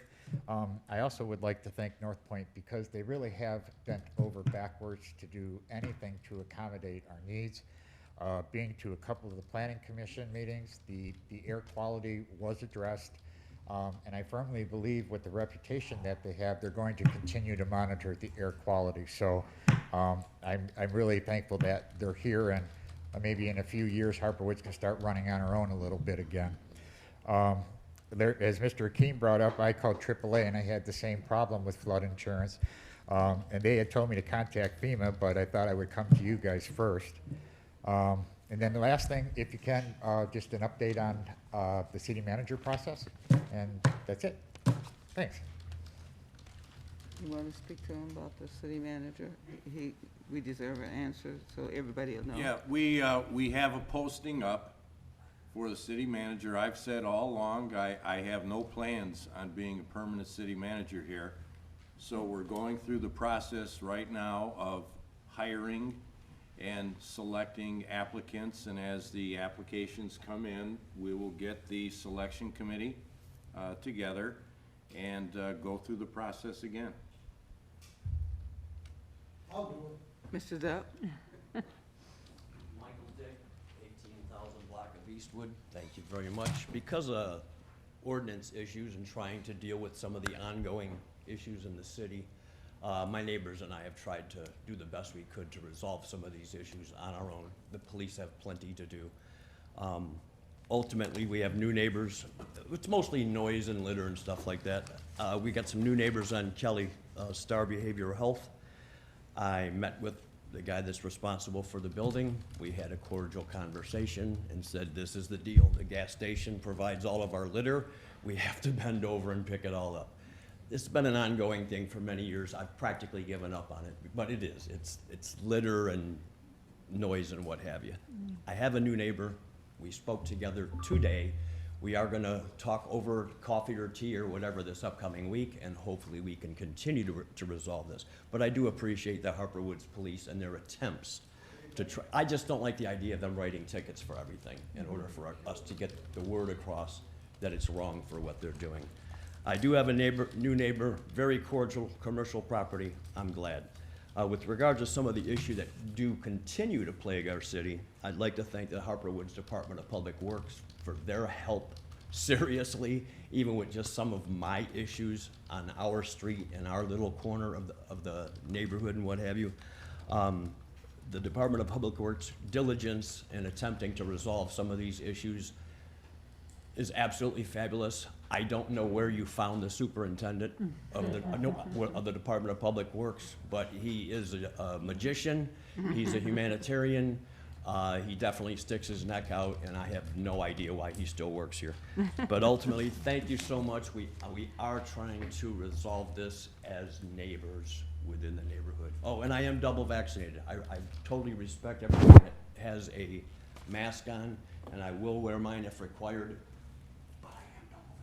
I'm triple. Thank you so much. I'm triple vaccinated. All right, thank you. Okay, is there anyone else in the audience like to speak? If not, call the council, starting with you, Councilwoman Constantino.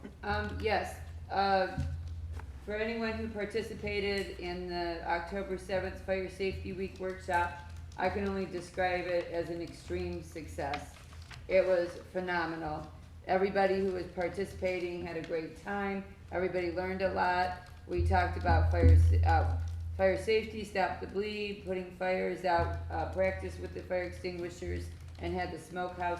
The instructors, who are our own fire specialists here in Harper Woods, were phenomenal. And I had no idea they were so creative and inventive and dedicated at the training. It was amazing. And everybody went home with a fire extinguisher and a smoke alarm, and it was extremely worthwhile. Just FYI, November 1st, our next meeting, we're gonna adopt the budget. Should be super exciting. Maybe not, but important. November 15th, Beautification Awards, so you might enjoy that. And December 6th at 6 p.m., an hour prior to the meeting, we have tentatively set an ordinance committee meeting. So that is open to the public. Our ordinance committee meetings are open to the public. Also, don't forget November 3rd Planning Commission meeting and November 17th, our tree lighting ceremony. Mr. Toussaint. First thing I want to comment on is the Kelly Road parking lot. It is being repaired. I was there Thursday and just about completed, saving all our cars and whatever. And also, as far as the public safety workshop, that was excellent too. We also had a good session on Stop the Bleeding. I'm also right now in the process of working with the superintendent, the high school principal, and the judge right now, and having sort of a court day or history day for some of the high school students over in, for some of the high school students at the high school to come and visit our court and learn some more about the different types of courts and how to be a judge and that type of thing. And I'll keep you updated next week. I've got the support of the principal, the teacher I'm assigned to work with now, superintendent. So I'm excited about, you know, bringing them over and learn more about our own court system. And last but not least, you know, I'm all excited about Eastland changing to the new environment, but I will miss it. I may be probably one of the few people that still use Eastland. I use K&B, I use Shoppers World, so I used to get haircuts over there. They had one of the best shoe repair services over there, and wonderful shoe shine on there. So I will miss those services, but I'll sacrifice those for this excellent new development that we have coming aboard. Councilwoman Lyons. I want to echo some of the sentiments actually expressed here about our DPW Superintendent, Bill Snyder.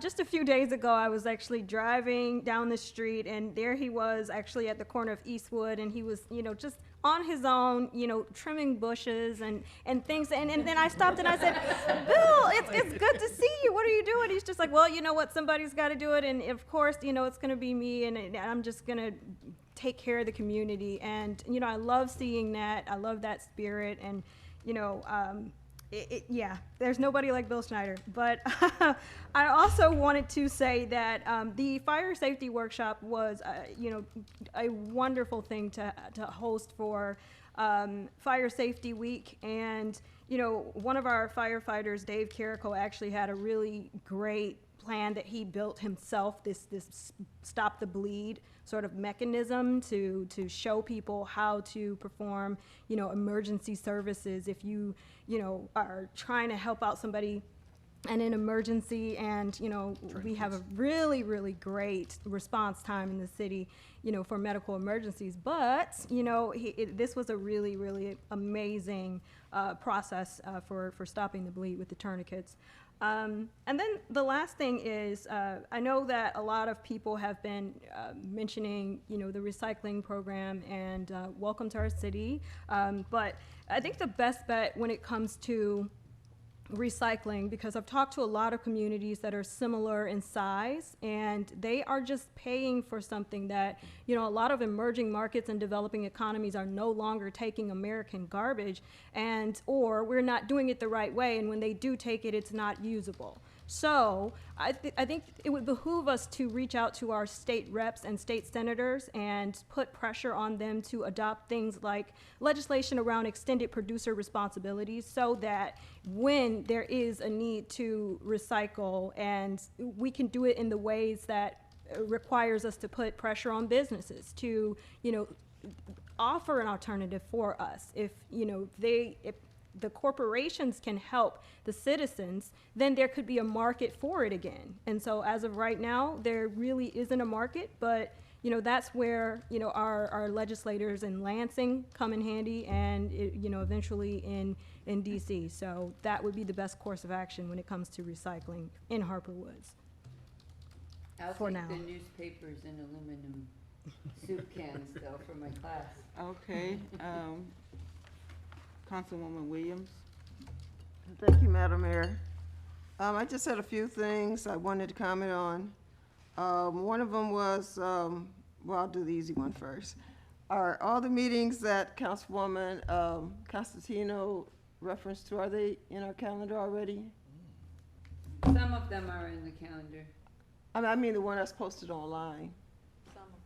Some of them. Okay. So hopefully they all will be posted on our online Right. calendar, because a lot of us do look at the online, refer to our computers. Coalition, I was thinking, I'm not sure if we have one or not, whether we have a coalition or board that's joint between our city council and the school district. I know it was referenced maybe a couple of years ago that perhaps we could get one, where we have some members of the city council, some members of the school board, because we do a lot of things that are similar, And our constituents are the same. We represent the same people. So I was, thinking about that. And the last thing was, as a city council, as elected city council, our response to our audience. We may not always agree with what our audience is saying. We may not agree with everyone, who speaks. But that doesn't mean that what they say isn't valuable, because if someone has an opposition to something, it means that it's out there and that maybe even more people than one person share that same perspective. As council members, I just want to remind council members that we need to be respectful in how we answer our public, because it does make a difference. The public are the people who elected us, so I know we get heated somewhat too, but we still need to be respectful of how we answer our questions to the public. And that is it. My turn? Councilwoman Sawicki? Thank you. Mrs. Costantino mentioned a number of dates, but one date that's very important and close to my heart is November 2nd, and so I encourage you to get out and vote. I can give you some suggestions if you need any. Also, I appreciate what Mrs. Williams said.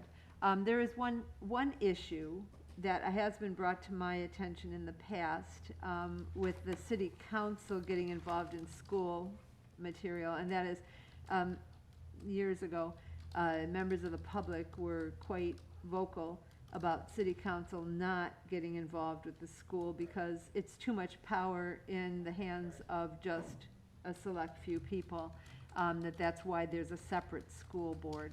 And so, to that extent, I just want to put that cautionary note out there.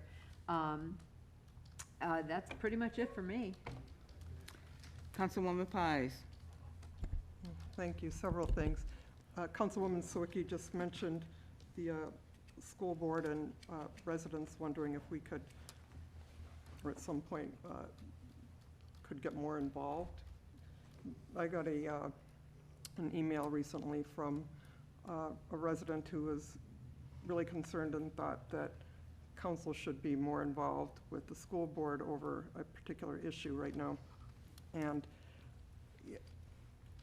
I looked some things up, did some research. Actually, the state constitution requires that the city council and that the school board be two separate entities and have nothing at all to do with each other. We can't even go there. So I'd like to go there. I think maybe sometimes we try to sneak it in a little bit, but actually it's a constitutional mandate that we can't. Also, near and dear to my heart, it's that time where we support our K-9 officer, Kaiser. And Josh, I'm sorry, I don't know your last name. New residents and old residents may recall that Grosse Pointe Animal Adoption Society has a separate 501c3 for our K-9 officer. We raise about, GPAS raises about $10,000 per year in support of our K-9. That goes everything from veterinary services to food and training of our officers and equipment for the vehicle. So this Thursday from 5 to 7 p.m. there is a spaghetti dinner fundraiser. Due to COVID, again, it will be a drive-through pickup here at AmVets on the corner of Allard and Harper. You will enter from westbound Allard and then pull out onto northbound Harper. It's $10 per meal or per dinner. For $50, you get 2 dinners and a mini Kaiser. And Kaiser has his name here. He's got his Harper Woods police badge on the back. He looks like Kaiser, and you will want him. So, also regarding Safe Belt, like recycling, this comes up a lot. So,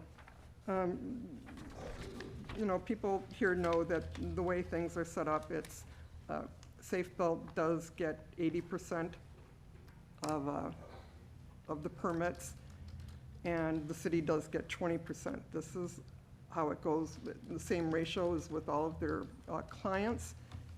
And I think Councilwoman Sawicki tried addressing this, and I'll just address it a different way.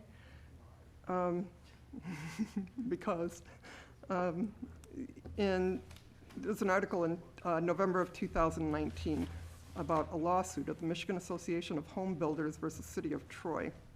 And the state Supreme Court had to intervene on this. The problem with this is that the City of Troy was making a profit on that service, and that's illegal according to state law. You can only, the money that you bring in can only be redirected to the expenses for that. So even if we had our own employee working here, everything would still be the same way. We're never going to make a profit on anything like this. It's always going to go directly into the same fund and directly for the same services. The problem with Troy is that they were trying to spend some of it, the inspection fee revenues, to pay for past budgetary shortfalls, as it says here. So 80% and 20%, they pay their expenses with the 80% that they bring into the city for permits and inspections. And they don't make a profit from that either, because they have to report to the state, and they have to show how each dollar pays for each line item of their employee, for their gas, for their car, what have you. So all they're really doing is getting reimbursed for their expenses according to state law. And the 20% that we get is also according, our purposes are according to state law, what we can take it in for and what we can expend on. So that's how it is legally. I think if you want to look it up for more, you can do a search on, as I did, on Supreme Court, City of Troy, safe built. Pops right up, first or second thing on Google. And I believe that's it. Thank you. All right, that brings it to me. I want to thank everyone. I especially appreciate North Point giving us an overview of just what is going to be accomplished at the Eastland Shopping Center, mall, whatever. I guess we always consider it Eastland Mall. But however, I'm looking forward to the redevelopment of Eastland so that we can finally receive monies and taxable income from that development. And just think, once Eastland is up and running, how our property values all will increase also. So it's just a win-win for us. And as we have said before, in negotiations with North Point, it was never a point of giving away everything just to get a development. It was hard pressed to make sure, but in working with North Point, it was a joy.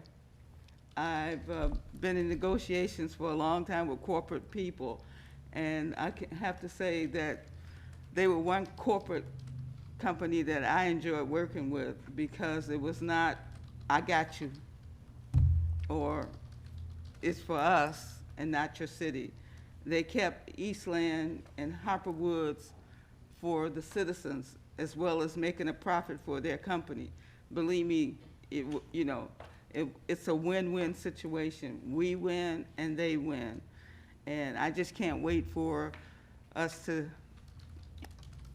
open up there and keep it moving forward. I think it's just, you will see the labor, the results of our labor from negotiating this past year. And it's been tiring, but it's been so well worth it, because we can see the results of what's is about to happen. And also, I wanted to bring up about the speed bumps. Now, the one thing about speed bumps that people don't seem to realize, if you're comparing us to Detroit, Detroit does not plow their streets. We plow our streets. So therefore, we could not possibly put speed bumps in the way that Detroit has done it. But I agree with you. We need to do something about the speeding. It burns me when I'm driving down Beaconsfield doing my 25 that I'm supposed to, and somebody suddenly passes me on my left where there's no place to pass, you know. And I said, oh my God, if I can just get their number, you know, or could report them, or where's the policeman? You know, I have that same question. But that's something that as a community we have got to address. And I'm sorry that our Director of Public Safety is not here today, but we will get with him and possibly with you as a community to figure out how do we stop the speeding. It is just ridiculous. Every time that you go down the street or you see these cars zip through here. It's disrespectful. This is not a freeway nor a speed, what do they call them? Speed track. But that is something we need to address, and I agree with you. Also, I need to apologize to the people that for the fire safety, we were not able to be there because we were working on another project with the Grosse Pointe School District, which was at the very same time. So it wasn't that we were ignoring you, it was the fact that we had another pressing possible development working on with Papar School. So that was the reason I was absent and John was absent. And other than that, oh, the Lions Club Goodfellas pasta dinner is a couple of weeks after Veronica's, is November 7th on a Saturday, and it also will be a drive-through. And our pasta dinner is directly what we raise money for our Goodfellas for Christmas for children, so that no children is left behind for Christmas. So that is what we do at the Lions Club. And I will have tickets at the next meeting, and anyone that's welcome, because our tickets are $12. What's the date What was again? that date again? The date It makes again? sense. November 7th, it's on a Saturday. November 7th is a Sunday. It's a Sunday. I'm sorry, it's November 6th. Okay. November 6th, Saturday. What time again? And it's from 5 until 10. And it's drive-through The AMVET, okay. at the AMVETS. Tom. All right, and so with that, is there anything else anyone else wish to say on council? Fine. I need a motion to adjourn. I'll motion we adjourn. Support. All right. So, discussion? Anybody want to stay? All in favor? Aye. Any opposed? Motion carries. We are dismissed.